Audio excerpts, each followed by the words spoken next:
Hi everyone. In this session, we will be discussing about tracking in range. Following are the content outlines. So first of all, we will discuss how tracking in radar takes place and what are the different parameters which are associated with tracking in radar.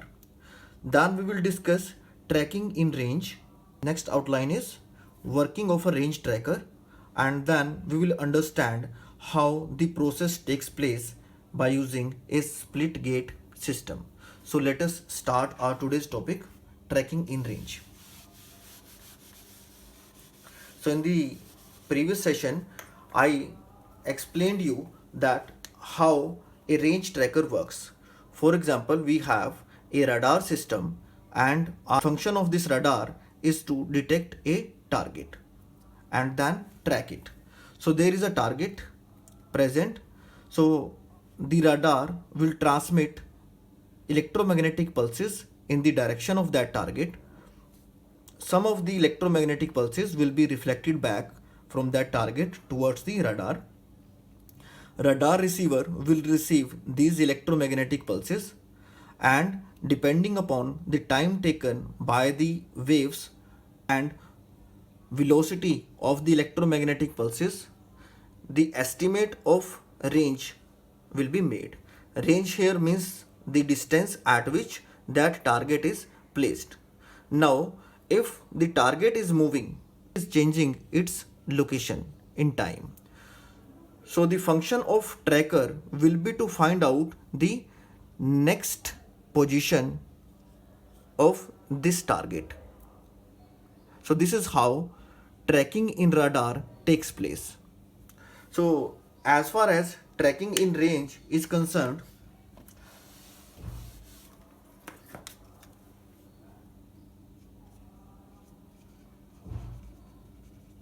tracking in range. So as far as tracking in range is concerned, the function of this range tracker is to estimate the range of the moving target and change its parameter to keep the target locked in range. Here, the range is the distance at which the target is placed at a particular time.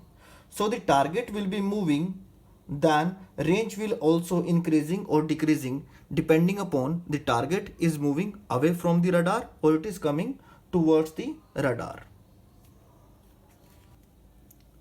Since the moving target range will be changing continuously, so we have to adjust the range tracker continuously so to keep the target locked in range. So let us understand that how the next range of the target is find out and locked by this radar system. To keep the target locked in range, there is a system called as split gate system.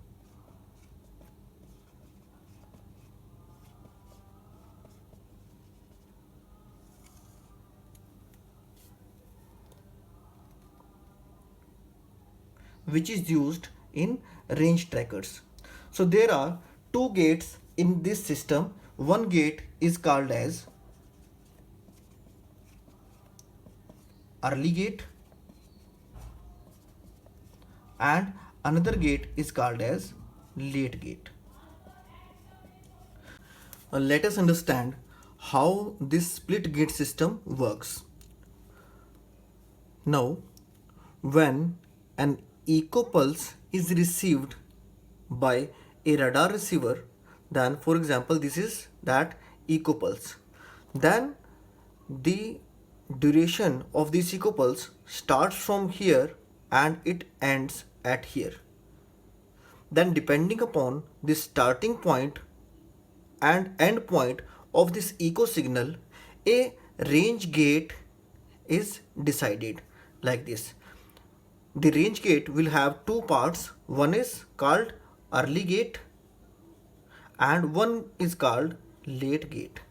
Now both the halves are identical and the early gate start at the point when this echo signal duration starts and it will end at the midpoint of this echo signal.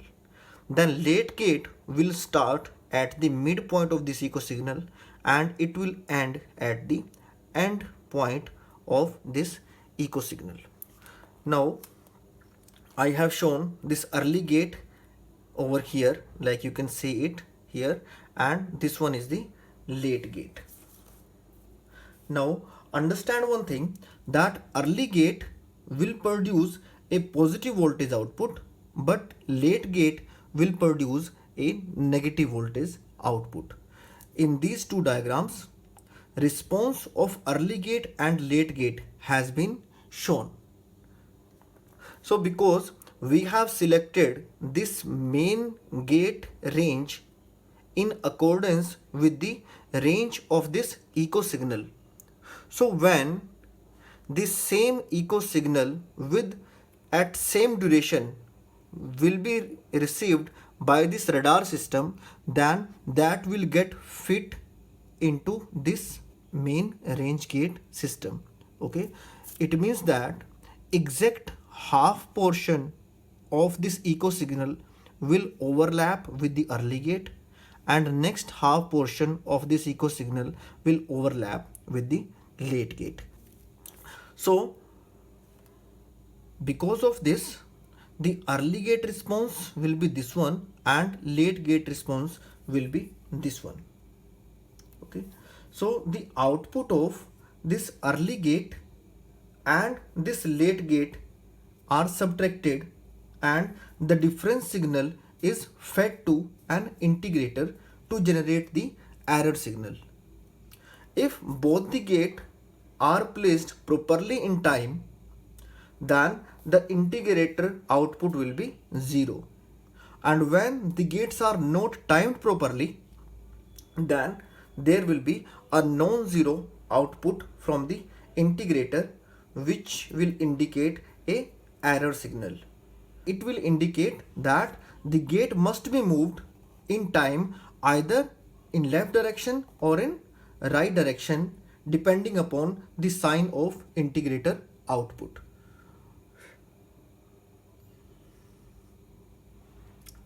Now let us take two cases. So in this case we have fixed our main range gate in accordance with the echo signal which is received at the receiver and which represents the range at which the target is placed at a particular time. For example, this is time t. Okay, so let us discuss two different cases so that we can understand it in better way. Let us say in the first case we take that the target is not moving.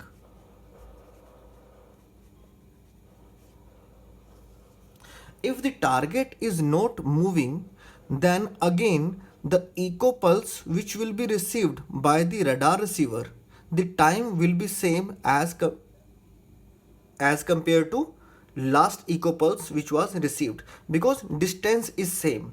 So the same pulse will be received at the same time, and so when it will be received at the same time, so it will get fit into this main range gate.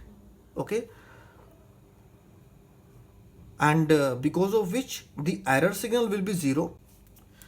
So the 0 error indicates that the target is still at the same place as it was when the previous echo pulse was received.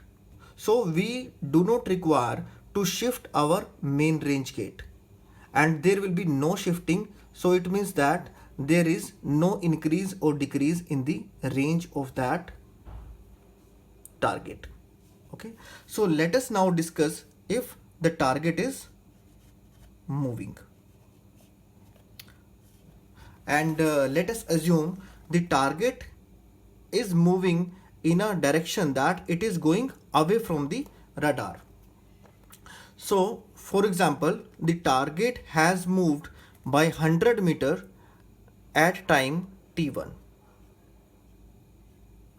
Okay, so because now the target is now moved by 100 meter, so the distance traveled by the electromagnetic pulse to reach new location and return back will be more as compared to last location.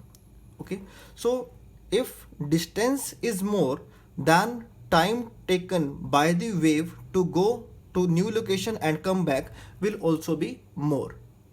So there will be a delay in receiving the echo signal by the radar receiver. Let us say this is that echo signal which is received from the target, which is now 100-meter away, and this echo signal, let us say, is E1. Now because distance is more, so there will be some delay, and this will not exactly get fit into the main range gate, and this one is delayed by this much of amount. Because the main range gate is same as earlier, the signal appear at a point where this much time has been passed from the early gate. Okay, and the response at the early gate will be this much only, while the response at late gate will be this much. Now because the response of early gate and late gate is not equal, so the difference between early gate response and late gate response will produce an error signal. Okay, and that error will be equivalent to time by which this signal has get delayed. Okay, now the next step will be to shift this range gate by same proportion in time. So you can see here this range gate should be shifted towards right side, and the amount by which this range gate will be shifted or moved in either left or right direction will depend upon the sign of the integrator output. Now after shifting this range gate, its center will coincide with the center of new echo pulse, and after this, if the target will again move in the same direction, then also the signal will get delayed by this, and in the next step also this range gate will again be shifted in the right direction, and based upon shifting this again and again, we can keep the target locked in range in accordance with the shifting of this range gate. So this is how the range of a moving target is estimated by a range tracking radar system. I hope you now have an understanding that how it works. If you have any doubt in this, then you can comment me in comment box. Thank you.